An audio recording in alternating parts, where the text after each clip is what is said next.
नमस्कार दोस्तों। देखिए, जो रीट परीक्षा भर्ती है, जब से मतलब प्रवेश पत्र आए हैं, विद्यार्थियों बड़े फ़ोन कॉल और मैसेजेस आए हैं कि सर पढ़ाई नहीं हो पा रही है, कभी कुछ प्रॉब्लम्स, ऐसी प्रॉब्लम्स अक्सर मतलब प्रवेश पत्र आने के बाद में विद्यार्थियों के सामने आती हैं। तो अपन ने एक छोटी सी एक रणनीति बनाई है 7-8 दिन की।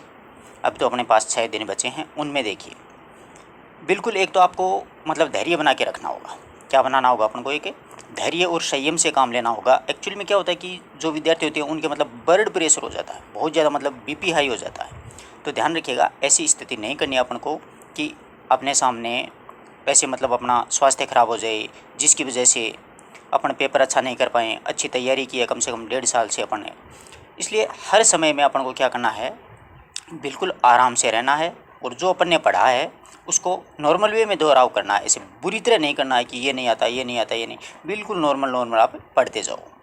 तो देखिए आप लोग मतलब 20 और 22 सितंबर, जैसे मतलब 20 से 24 सितंबर की बात करें, 25 को तो अपन छोड़ ही देंगे वैसे भी। तो 4 दिन जो हैं इसमें सिर्फ अपन को छोटा सा एक शेड्यूल बनाना है, बिल्कुल छोटा सा शेड्यूल, और उसको 4 खंडों में अपन को विभाजित करना है। एक अपना पहले आता है मनोविज्ञान का पेपर, दूसरा आएगा अपने सामने भाषा, फिर सेकंड भाषा और फिर अपना सब्जेक्ट होगा। तो इन मतलब ये 4 जो खंड अपन ने बनाए हैं, इन खंडों का बिल्कुल शॉर्ट में अपन को क्या करना है, रिवीजन करना है।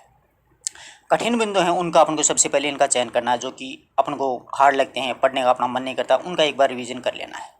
और 4 दिन के इस रिवीजन के जो शेड्यूल है इसका, उसमें पहले सबसे पहले अपन को मनोविज्ञान और शिक्षण विधियों का चयन करना है। किसका?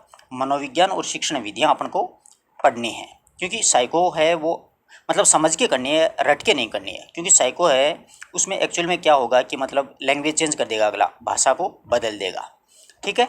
और मुख्य शिक्षण विधियाँ बड़ा पार्ट है, देखो 30% आएंगे साइको के, 15-15 आएंगे शिक्षण विधियों के। इसलिए मतलब क्या हो गया, मतलब 3 जगह, पहली भाषा की, दूसरी भाषा की और एसएसटी की शिक्षण विधियाँ, तो 45% तो ये हो गए और 30 हो गए 75। बहुत बड़ा पार्ट हो गया अपने आप में, बड़ा मजबूत पार्ट है। विद्यार्थी ज़्यादातर इस पर फोकस कम करते हैं, इस पर अपन को फोकस ज़्यादा करना है। ठीक है ना। इनका अपन को चयन करना है।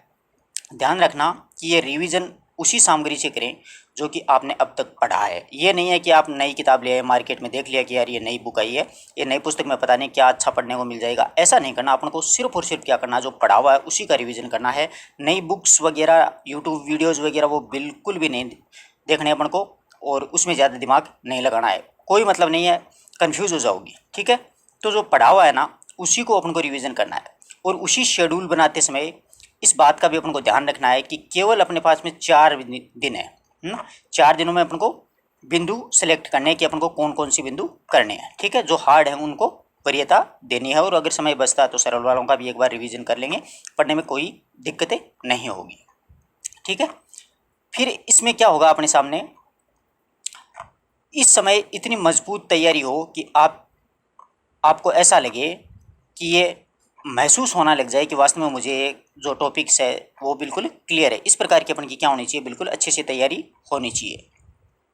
और इसमें अपन को कोई हार्ड पर्सन आता है तो उसमें ज़्यादा दिमाग नहीं लगाना, ना नेट पे खोजना, ना यूट्यूब पे खोजना, ऐसा कुछ भी नहीं करना। अपन को समय बर्बाद नहीं करना, खड़ा खड़ा अपन को बस रिविजन पे ध्यान देना है। क्योंकि ज्ञान अनंत होता है मित्रों, और ना ही तो सब कुछ किसी को आता है, और ना ही सब कुछ परीक्षा में आता है। सारा कुछ नहीं आता है परीक्षा में। सिलेक्टेड बिंदुज होते हैं, जो टॉपिक्स होते हैं उनमें से अक्सर प्रश्न होते हैं वो रिवाइज होते रहते हैं। और ना ही आपको अपने जीवन में ये सोच के परीक्षा देनी है कि मुझे 100% अंक लाने हैं। ऐसा तो हुआ ही नहीं है आज तक कि किसी के पूरे से पूरे मार्क्स आ गए, ऐसा कभी नहीं हुआ। इसलिए अपन को क्या करना है, बिल्कुल सिलेक्टेड बिंदु पढ़ने हैं और उसी के अकॉर्डिंग अपन को रिविजन करना है। तो देखिएगा, आप लोग 4 दिन के जो शेड्यूल है इसमें पूर्ण करने के बाद में मतलब जैसे ही 24 तारीख आ जाएगी, तो 24 और 25 सितंबर यानी मतलब 3 दिन जो होंगे, 23, 24, 25 को आपको कोई शेड्यूल तैयार नहीं करना है, उसकी किसी प्रकार को नहीं छेड़ना है, उसको छोड़ देना है। तनाव बिल्कुल भी नहीं लेना है अपने दिमाग में कि पता नहीं मेरा सिलेक्शन नहीं होगा तो क्या हो जाएगा। कुछ नहीं होगा, ये धरती यहीं पे रहनी है। जीवन जान है तो जहान है, वो कहावत आप लोगों ने सुनी होगी। तो तनाव बिल्कुल भी नहीं लेना अपन को, मानसिक मजबूती बनाए रखनी है, अपने आप पर विश्वास रखना है, कॉन्फिडेंस रखना, परंतु और कॉन्फिडेंस नहीं रखना है। और कॉन्फिडेंस में इंसान मारे खा जाता है, क्योंकि क्या होता है कि मानसिक मजबूती सफलता का आधार होती है। अगर अपने दिमाग में ये है कि मुझे पेपर आ रहा है तो आपका नहीं आने वाला प्रश्न भी सही हो जाएगा। दिमाग में ये है कि मुझे चैप्टर ये टॉपिक नहीं आ रहा है तो आपका आते हुए वो प्रश्न क्या हो जाएगा, गलत हो जाएगा। इसलिए मानसिक मजबूती बहुत ही ज़रूरी है। मतलब दिमाग पर दबाव को हावी नहीं होने देना है, क्योंकि कोई भी कितना भी बड़ा कोई ज्ञानी क्यों ना हो, चाहे कितनी भी लंबे समय से वो तैयारी क्यों ना कर रहा हो, लेकिन कंठस्थ उसको सब कुछ नहीं हो पाता। चाहे वो 2 साल से पढ़ रहा हो, सारे टॉपिक्स क्लियर उसके नहीं हो पाते हैं। पढ़ा हुआ सब कुछ अचेतन मन में रहता है। और जैसे आप साइकोलॉजी को आपने पढ़ा होगा, अचेतन मन मस्तिष्क का सबसे बड़ा भाग होता है, 9-10 भाग होता है, जिसमें अपनी जो बातें हैं वो अचेतन मन में पड़ी रहती हैं और पर्सन को देखते ही अपने दिमाग में वो बातें आ जाती है। एक मुख्य बात यह है कि इस समय क्या है कि जो बाजार है वो अफवाहों से बड़ा गर्मा गर्मी में रहेगा। आपने पीछे भी देखा होगा एसआई वगैरह में, अब कॉलेज लेक्चरशिप की शुरू होगी तब देख लेना, और रीट में तो बहुत ज़्यादा गर्म रहेगा। ठीक है, तो सोशल मीडिया का प्रचलन जो है इसकी वजह से ये अफवाहें कुछ ज़्यादा फैलने लग गई हैं। व्हाट्सएप है, फेसबुक है, ट्विटर वगैरह जितने भी सोशल मीडिया है उस पर आप देखो, आपको अफवाह ही मिलेगी कि फलां जगह पेपर हो रहा है, ये बिक रहा, फलाना हो रहा है, वो नकल हो रही है। इसमें बिल्कुल दिमाग नहीं लगाना अपन को, इन अफवाहों पर बिल्कुल ध्यान नहीं देना। सब बकवास, सब झूठी बातें, अपने दिमाग में यही बात अपन को रखनी है। बाकी 5 या 7% इस प्रकार की कुछ हो सकता है, लेकिन सच ये है कि 90% जो विद्यार्थी होते हैं ना, वो जो मेहनत करते हैं ना, वही सिलेक्शन ले पाते हैं, वही जो दौड़ का मैदान होता है उसको मारते हैं। मतलब मेहनत करने वाले होते हैं। 5-4% की कोई बड़ी बात नहीं है। तो अपन को अपनी मेहनत पे ही ध्यान देना है, उसी पे विश्वास रखना है, उसी पे अपना मानसिक संतुलन वो बनाए रखना है। यदि आपने अंतिम 3 महीने ईमानदारी से किताबों को दिए हैं तो ईश्वर आपके साथ अन्याय कदापि नहीं करेगा। बिल्कुल ईमानदारी से आपने पढ़ा है तो आपका पढ़ा हुआ कहीं पर भी नहीं जाएगा। यही मेहनत का शेड्यूल होता है। परीक्षा केंद्र की बात करते हैं अपन। लगभग सभी विद्यार्थी हैं उनका घर से दूर ही है, महिलाओं को छोड़ करके, और कई की महिलाओं का भी दूसरी जगह आ गया। इसलिए आपको परीक्षा केंद्र जो है वो मतलब 50 किलोमीटर से अगर अधिक है, 50 किलोमीटर दूरी है, उससे अगर आपके का जो परीक्षा केंद्र वो अधिक दूर है तो आप 25 सितंबर को ही घर से निकल जाएं, क्योंकि परीक्षा केंद्र पर पहुंचते पहुंचते आपको 26 तारीखें हो जाएंगी। और परीक्षा वाले दिन बिल्कुल भी रिस्क नहीं लेनी है अपन को। किस प्रकार की रिस्क नहीं लेनी है कि अभ्यर्थियों का ये प्लान होता है कि अपन 4-5 विद्यार्थी मिलकर के गाड़ी कर लेंगे।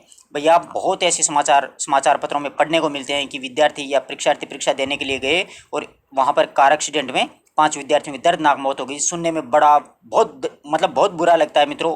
चाहे कुछ भी कहो, मतलब अपना खून का रिश्ता ना हो, परंतु एक मतलब भावनात्मक जो रिश्ता होता है, ऐसी खबर पढ़ करके मतलब आंखें भर आती हैं। सच में बहुत ही मतलब बुरा होता है उस स्थिति में। तो इस प्रकार की रिस्क न लें कि आप 5-4 अभ्यर्थी मिलकर के गाड़ी लेकर के चले जाएंगे, एंजॉय करेंगे। ये एंजॉय का वक्त नहीं है, काफ़ी भीड़ भाड़ होगी। इसलिए अपने आप को संभालते हुए अकेले ही अपन को जाना है। बिल्कुल ऐसा कार्य नहीं करना है कि विद्यार्थियों के चक्कर में आकर के और गर्मा गर्मी में अपन ने उनके साथ में चले गए। आजकल प्रत्येक शहर में लगभग 1000 रुपये में क्या होता है कि रूम वगैरह और खाने की व्यवस्था हो जाती है। इतनी अगर अपन ने मेहनत की है, 2 साल 3 साल या 4-5 महीने 10-20 हज़ार रुपये लगाए हैं, 1-2 वर्ष घर से अपन बाहर भी रहे हैं, तो 1000-2000 में अपनी कोई टांग नहीं टूटनी है मित्रों। परंतु अगर अपन इस दुनिया में नहीं रहे, खुदा न खास्ता, खुदा ना करे, परंतु बाई चांस कोई दुर्घटना हो जाए तो पीछे परिवार पे क्या गुजरती है। आप लोग अभी बच्चे हो, आई थिंक मैं मानता हूँ कि आप लोग समझ गए होंगे मैं क्या कहना चाह रहा हूँ। तो ऐसा ना करें, छोटा सा एक अपने कमरा ले लें। इस प्रकार की रिस्क ना लें कि मतलब 5-7 विद्यार्थी बैठ करके जाएंगे और आराम से एंजॉय करेंगे, फलाना पार्टी करेंगे। ऐसा कुछ भी नहीं करना। अपन को बस दिमाग में परीक्षा देने जाना है, वही दिमाग में रखना है। ठीक है। अब कई विद्यार्थियों के दिमाग में ये बात रहती है कि कितने % सही होंगे, कितने नंबर आएंगे तो मेरा नंबर आएगा, यानी श्योर मेरा सिलेक्शन होगा, इतने नंबर नहीं आए तो मेरा तो सिलेक्शन नहीं होगा। ये सब घर से ही तय करके नहीं जाना है, क्योंकि परीक्षा सभी के लिए कॉमन होती है। आप सभी को पता है इस बात का। पीछे के जो रीट के प्रमाण पत्र थे वो सारे के सारे रिजेक्ट हो चुके हैं। सारे के सारे विद्यार्थी भी बिल्कुल नए हैं। सभी के लिए ये मुख्य परीक्षा यही है। ठीक है, क्योंकि पहले से ये डिसाइड नहीं होता है कि कितने मार्क्स आएंगे तो सिलेक्शन होगा, कितनी मेरिट रहेगी। कई की तो अभी भी डिसाइड करने लगे कि इतनी मेरिट जाएगी। अब उनको पता नहीं कहाँ से पता चलता है कि इतनी मेरिट अब जाएगी। ये सब कुछ क्या होता है कि प्रश्न पत्र जो होता है उसके आधार पर ही निर्भर करता है कि कितनी मेरिट जाएगी, कैसी प्रश्न पत्र की लैंग्वेज है, किस प्रकार के प्रश्न आए हैं। इस प्रकार से ऐसा दिमाग में न पालें कि मेरे तो इतना याद हो गया, मेरे इतने प्रश्न सही होंगे, पता नहीं होंगे कि नहीं होंगे। इस प्रकार का अपन को कुछ भी दिमाग में नहीं लाना है। परीक्षा की पहली रात को पर्याप्त आपको नींद लेनी है, ठीक है। परीक्षा की पहली रात बिल्कुल बहुत अच्छे से सोना है, कोई लोड नहीं लेना दिमाग पर, और सुबह अपने परीक्षा केंद्र पर समय से पहुंच जाना। आप सभी को पता है आधा घंटे पहले पहुंचना है, और जो निर्देशन दिए गए हैं उन निर्देशों को बहुत अच्छे से आपको पढ़ लेना है कि बॉल पेन ले जाना है। बॉल पेन का ध्यान रखना, पारदर्शी पेन होना चाहिए, ऐसे रिनोल्ड वाला और वो नहीं चलेगा।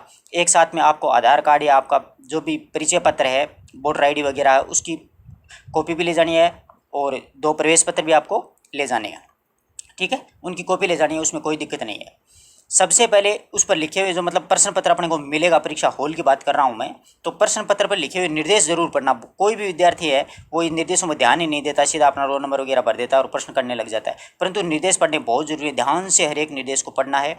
उसके बाद में अपन को रोल नंबर भरना है, फिर विषय की जानकारी देनी है, और OMR शीट को बिल्कुल सावधानी से भरना है मित्रों। उसमें जल्दबाजी अपन को नहीं करनी है, बिल्कुल भी जल्दबाजी उसमें नहीं करनी है, बिल्कुल आराम से भरना, क्योंकि इसमें आप लोगों को आपको ऐसा लगेगा कि मेरा समय निकल रहा है, पता नहीं प्रश्न पत्र में मेरे प्रश्न छूट जाएंगे वगैरह वगैरह, इस प्रकार के दिमाग में बातें आती हैं। लेकिन ऐसा कुछ नहीं होता। जो भी प्रश्न पत्र निर्माता होता है, जो प्रश्न पत्र बनाता है, उसको पता है कि प्रश्न पत्र में सोल्व करने में कितना समय लगेगा और किस प्रकार से अपन को इसको विद्यार्थियों को समय का डिवाइडेशन है वो करना है, ठीक है।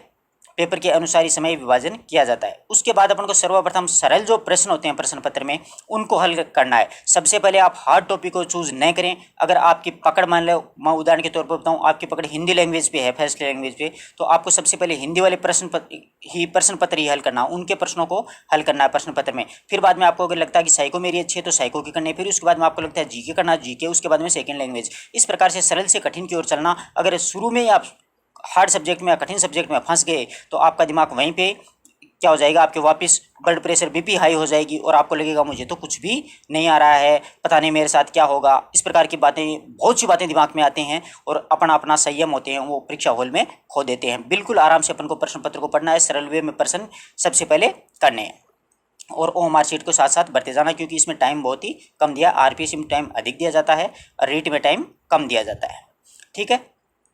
एक बार अगर गोला आपने भर दिया तो उसको काटने की कोशिश मत करना मित्रों। बहुत से विद्यार्थियों की ये शिकायत रहती है कि सर ये प्रश्न आया था और ये मैंने काट करके दोबारा सही कर दिया, वो सही नहीं माना जाता है, ये बात कन्फर्म है, ठीक है। इस प्रकार का आप ध्यान रखना। एक बार भर दिया तो भर दिया, उसको चाहे आप व्हाइटनर से करो चाहे ब्लेड से काटो, OMR शीट में वो गलत तो गलत, ठीक है। वो प्रश्न दोबारा नहीं बदल सकता है किसी भी दिशा में। अगर सरल प्रश्न आपके, मैं इसलिए कह रहा हूँ कि सरल प्रश्न सही क्यों करने चाहिए, क्योंकि सरल प्रश्न आप सबसे पहले सही करते हैं तो अपने मन में क्या कि उत्साह बढ़ता है, अपना मनोबल बढ़ता है, अपना मानसिक संतुलन बढ़ता है कि हाँ मुझे ये प्रश्न आ रहा है, ये प्रश्न आ रहा है, ये प्रश्न। अगर आपने कठिन सब्जेक्ट चूज कर लिया और आपको लगातार 2 3 4 प्रश्न नहीं आए तो मैं आपके साथ दावे के साथ कह सकता हूँ आपका पूरा पेपर बर्बाद हो जाएगा मित्रों। तो आपको ऐसा बिल्कुल भी नहीं करना है। बिल्कुल शांति से, बिल्कुल आराम से सरल प्रश्नों को सबसे पहले करना है और कठिनों को बाद में करना है। एकाग्रता, सरल प्रश्नों को करोगे ना तो अपनी एकाग्रता वो लगातार बढ़ती जाएगी, खटाखट खटाखट अपन को अच्छा लगेगा, हाँ यार मुझे ये भी आ रहा है, ये भी आ रहा है, ये भी आ रहा है। और कठिन में अगर फंस गए, 3 लगातार प्रश्न आपके गलत हो गए तो 100% 150% आपके भैंस पानी में चली जाएगी। सीधी सी भाषा की बात यही है। तो आशा करता हूँ कि मेरी पूरी बात आपको बिल्कुल अच्छे से समझ में आई होगी, हर एक पॉइंट अच्छे से समझ में आया होगा। किसी प्रकार की कोई रिस्क नहीं लेनी है, दोस्तों के साथ नहीं जाना, 5-7 का ग्रुप बना करके बिल्कुल अकेले आराम से जाना है। सारे डॉक्यूमेंट जो मंगाए हैं जैसे प्रवेश पत्र वगैरह है, आधार कार्ड या वोटर ID वगैरह है, बॉल पेन भी पारदर्शी पेन ले जाना अपन को। और 3-4 दिन में अपन को क्या पढ़ना है, सबसे पहले शिक्षण विधियाँ और साइकोलॉजी पे फोकस करना है। 2-3 दिन लगातार अपन को यही पढ़नी है। फिर बाद में अगर टाइम बचता है तो अपन SST को टाइम दे सकते हैं और व्याकरण वगैरह उनको भी टाइम दे सकते हैं। तो आशा करता हूँ मित्रों मेरी हर एक बात आपको अच्छी सी लगी होगी। अगर आपको ये वीडियो पसंद आया तो अपने मित्रों तक भी इस बात को ज़्यादा से ज़्यादा शेयर करें ताकि वो भी अपना संतुलन ना खोएं परीक्षा हॉल में। यानी मैं पहले भी कह चुका हूँ, ये कहावत है कि जान है तो जहान है, परीक्षा एक होगी, जीवन बहुत है, उसे घबराएं नहीं। पेपर खराब हो जाए तो भी अपने आप पर विश्वास रखें, लगातार मेहनत जारी रखें, तैयारी रखें। ये आने वाले 1.5 साल राजस्थान के युवाओं के लिए बहुत बड़े रोजगार के ईयर होंगे, साल होंगे। क्यों होंगे? क्योंकि जाती हुई गवर्नमेंट हमेशा क्या होती है कि रोजगार निकालती है, उनको वोटों की ज़रूरत रहती है। तो अब सेकंड ग्रेड और फर्स्ट ग्रेड 100% यानी 100% वैकेंसी आने वाली हैं। और कई विद्यार्थियों की ये शंका थी कि सर आपकी बुक्स कब आ रही है हिंदी की सेकंड ग्रेड या फर्स्ट ग्रेड की, तो मैं आपको अभी इसी में सूचना दे दूं। वैसे भी मैं आपको पर्सनली बता दूंगा यूट्यूब के माध्यम से।